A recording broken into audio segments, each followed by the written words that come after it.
Salam sejahtera untuk kita semua. Pada video pembahasan kali ini kita akan membahas mengenai replikasi DNA. Apakah replikasi itu? Replikasi adalah peristiwa sintesis DNA karena DNA yang mensintesis dirinya sendiri. Berarti DNA akan membentuk DNA yang baru.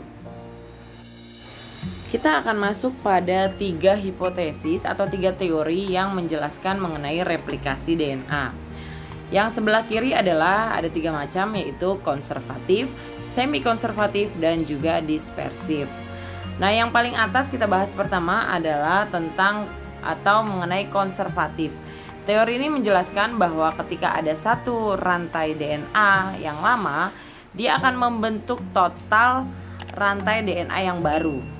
Ya, sedangkan teori yang kedua semi konservatif, ketika ada satu rantai DNA maka pilinannya akan terbuka, setengah pilinan rantai DNA lama akan langsung membentuk DNA baru, setengahnya lagi akan membentuk DNA baru, jadi selang-seling. Nah, yang ketiga adalah teori dispersif. Ini dijelaskan bahwa ketika dua untainya terbuka, maka sedikit-sedikit dia akan membentuk untai yang baru, yang lama bentuk yang baru, yang lama bentuk yang baru. Inilah ketiga teori yang membahas mengenai replikasi DNA. Nah, teori yang diyakini dengan kebenarannya yaitu yang kedua, yaitu teori replikasi semi konservatif. Bagaimana selanjutnya? Yuk kita saksikan. Yang terdiri dari 2 rantai yang disebut dengan rantai double helix ganda.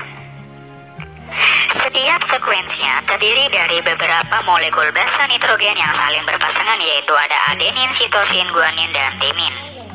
Kedua rantai ini sifatnya saling komplemen, artinya jika ada basa nitrogen yaitu jenis basa tinin akan berpasangan dengan adenin, demikian apabila ada basa sitosin maka akan berpasangan dengan basa guanin.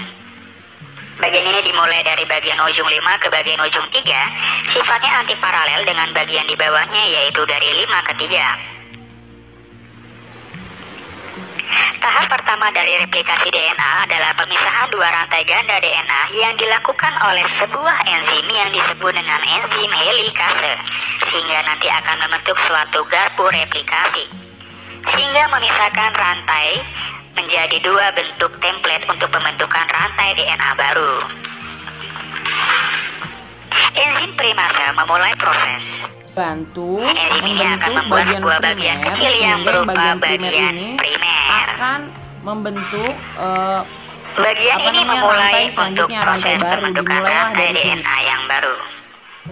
Kemudian enzim DNA polimerase akan berikatan dengan DNA primer tadi dan mulai membentuk rantai DNA yang baru. DNA polimerase membentuk rantai baru pada satu arah, yaitu dari primer 5 ke arah primer 3.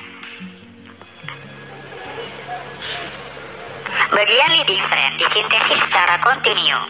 DNA polimerase menambahkan satu demi satu dari ujung 5 ke ujung 3. Bagian rantai lainnya yaitu lagging strand tidak dapat disintesis secara kontinu.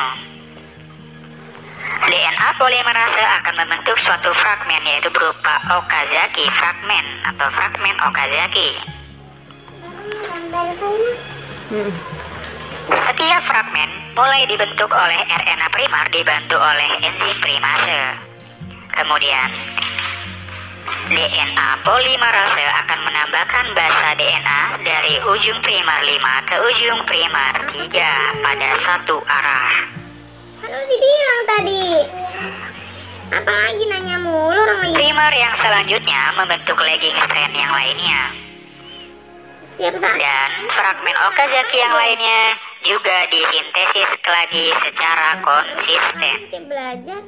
Salah satu dari rantai DNA tadi yang baru dibuat akan dihilangkan RNA primernya oleh enzim eksonuklease. Namun, DNA polimerase yang lainnya akan menggantinya atau mengisinya satu demi satu sisi yang hilang tadi. Jangan marah. Terakhir, enzim DNA ligase akan menyambungkan kedua rantai DNA yang baru terbentuk tadi. Replikasi DNA dibentuk secara semi-konservatif. Artinya, masing-masing molekul DNA dibentuk dari satu rantai utama yang dikonservasi menjadi rantai baru. Demikianlah pembahasan kita tentang replikasi DNA. Semoga video ini bermanfaat dan jangan lupa untuk tetap berlangganan melalui subscribe, like, dan komen ya.